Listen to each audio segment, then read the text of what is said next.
St. Louis locals usually split the city into several sections, with two of the main sections being North St. Louis and South St. Louis, also known as North City and South City. As already mentioned, St. Louis is one of the most segregated cities in America, and the great majority of people in North St. Louis are black and working class, whereas the South is predominantly white and middle class. Although there are also numerous black and mixed neighborhoods in the South, while the invisible line between these two communities is generally considered to be the Del Mar Boulevard. The city's racial population overall is interestingly an almost even split 50-50 between black and white, with there being very few other races like Asians and Latinos in the area. Because of the socio-economic differences between the North and the South, it's no surprise then that the great majority of gangs in St. Louis are located in the North. But due to the mixed neighborhoods both racially and economically, particularly in South St. Louis, this community has several sets that have both black and white members, which of course brings up the topic of the most famous white drill rapper coming out of St. Louis, CTS Lil Wick, whose set 70 CTS is located all the way at the bottom of the South Side. Lil Wick would actually end up getting major headlines after catching a murder charge in 2022 and beating it, but more about that later. Due to the far greater gang activity in the North, the great majority of homicides actually do take place there, which is exemplified by the fact that the main street cutting through the North, Natural Bridge Avenue, was named as the most violent street in America in 2015, and the area around it continues to be a hotbed for shootings and homicides.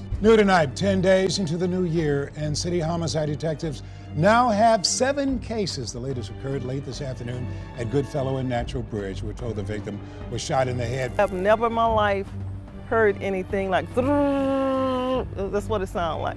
You know, it was like continuous for like maybe 30 seconds. Police say they responded to a shooting in the 6,000 block of Natural Bridge. Officers initially went there and saw bullet holes in the two-of-a-kind bar and grill, a building next door, and a vehicle. Shell casings could also be seen in the street. Police later arrived at a hospital and learned a 29-year-old man, a 36-year-old man, and a 32-year-old woman had been shot. The street even had a gas station that had so many shootings that it ended up getting the nickname Murder Mobile. Natural Bridge acts as a border for numerous gang-affiliated hoods, many of whom are at war with each other in the area, with one of these hoods being 45 Retta, a blood-affiliated hood which just so happens to be where the rapper Sexyy Red hails from. The name 45 Retta goes all the way back to at least the early 2010s, while the affiliation with the Bloods likely goes back way before that to the late 80s and early 90s. As the name 45 Retta demonstrates, most of the hoods in the city rep a certain block, in this case the 4500 block of Margaretta Avenue. Sometimes two of these hoods come together to create an alliance, which is often repped by combining the two first numbers of the block. For example, there's a hood in North St. Louis known as 48 Shreve, who are in an alliance called 1448, with another hood all the way down in South St. Louis near downtown called 14 Peabody, or simply the Jects. The latter name coming from the fact that this area has been home to several large public housing projects, in this case particularly the Clinton Peabody projects, which is the oldest public housing development in the city and about to go through a complete redevelopment. Moreover, while members from almost every hood rep an affiliation with traditional gangs like Crips and Bloods, it's also common for hoods in St. Louis to have some members who rep different gangs, and unlike Los Angeles,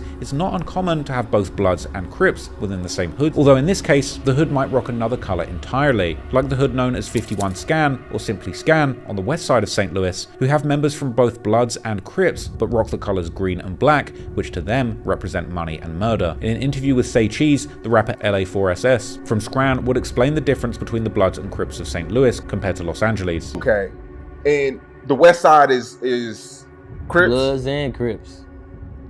And, so they're mixed in one neighborhood. Kitchen Crips, 6 Deuce Crips, 8 Trey Crips. It's 9 Trey Bloods, 9 Deuce Bloods.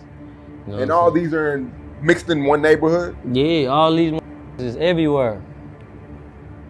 Like, ain't no, like this ain't gang with this ain't organized gang.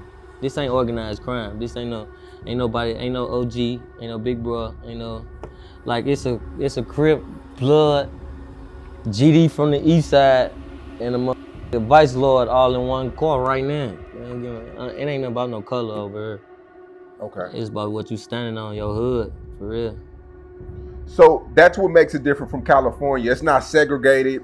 It's not Blood neighborhoods and Crips neighborhoods. Yeah, it's really like with all due respect and humbly say, like, we ain't no Cali Bloods. or those Cali Crips. To make things even more confusing, particularly the newer generations within these block-based hoods often create cliques with completely new names. For example, 30 Deep Grimeyy grew up on 2 blocks on the north side, one known as 442 Ville, or simply the Ville, and the other as 45 Ferris. Both blocks have historical ties to the 6 Deuce East Coast neighborhood Crips, which is what Grimeyy also reps, but as he got older, he would also become part of a clique known as 30 Deep. And lastly, due to the history of how the Chicago gangs like the GDs or Vice Lords first arrived in St. Louis, these affiliations remain the strongest within the Illinois side of East St. Louis, while St. Louis the city is overwhelmingly Bloods and Crips. In fact, despite East St. Louis being just across the river, due to it residing in a completely different state, Illinois, many in St. Louis do not even consider East St. Louis to be part of the city in any way, as voiced by 30 Deep Grimeyy on social media. Say it like this: all you East Side shine cotton comments and shit, bro. It's one. I ain't even finna say one. It's a couple of you East Side steady capping. I ain't never heard no from y'all. Y'all talking about, oh, we don't know him. We don't know him. Cause y'all's from Illinois, not St. Louis, Missouri. Stop saying the east side of St. Louis. So now that we know a little bit more about the current gangs of St. Louis, let's take a closer look at the city's overall drill music scene, which has made some of the most feared gangsters from these hoods into national celebrities. St. Louis for long has been a city with deep history in music, playing a key role in the early development of blues and jazz, and its thriving music scene has been home to world-renowned artists like Miles Davis, Chuck Berry, and Tina Turner. But today, we're more interested in the music giving a voice to the gangsters, waging war for survival and hustling to get by in the streets. St. Louis has a thriving drill music scene that began to develop soon after the original Chicago drill scene went global in the early 2010s, but it wasn't until the late 2010s that St. Louis drill truly found its own voice and came into its own, getting the local name high speed music due to sometimes having fast beats and flows, but also because the lyrics often mirrored the city's street culture, where members of local gangs had no fear of getting into frequent high speed chases with police. In St. Louis, y'all don't call it drill music, y'all call it high speed music? Drill music, high speed, yeah, it's more of a high speed music, for real. More of a high speed, fast tempo, yeah. Okay, and that's what you feel like you started? Yeah, I started high speed, man. I was the first person talking about a high speed in the St. Louis, period. Yeah, because high speeds are real big in St. Louis. Yeah, people get high speeds every day. Like, it ain't nothing.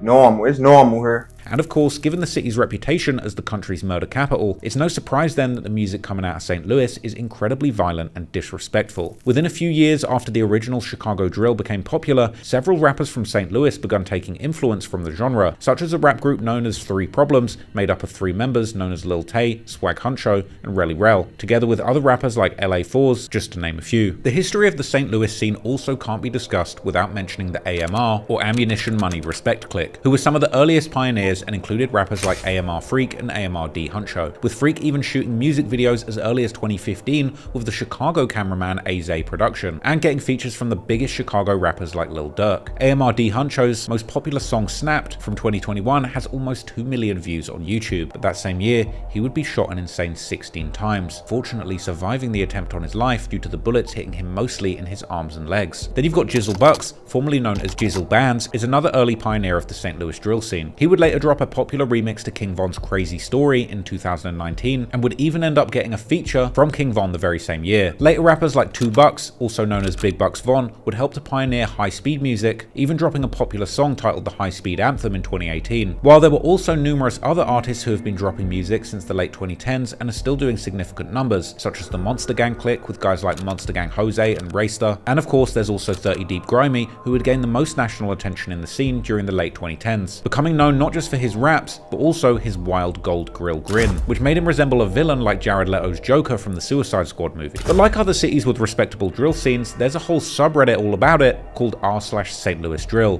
which is dedicated to covering the city's intertwined music and gang culture today, in 2025 having over 17,000 members, with members of the sub regularly posting about the latest murders, arrests, diss songs, and making lists of the most buzzing artists to emerge from the drill scene. According to the subreddit, the currently top-ranked STL drill rapper is Mo OP, who reps 1448. Still a very young and up-and-comer, he's been getting a lot of attention in the scene, even getting shout-outs from the city's biggest rapper in recent years, Sexyy, who would be seen on her social media listening to his music. Arguably the other biggest name buzzing in the streets of the new generation of STL drill rappers is C4 Murder from Murderside, whose biggest music video for the song Some Light has over 1 million views. Over the course of this video, we're going to go from hood to hood, block to block, breaking down the most important drill rappers and feuds from each neighborhood. And the best place to start is the one who stands above the rest, 30 Deep Grimeyy, arguably the most influential artist to ever come out of the St. Louis drill scene. A heavy crown that unfortunately came with a lot of unwanted extra attention from law enforcement and his neighbors.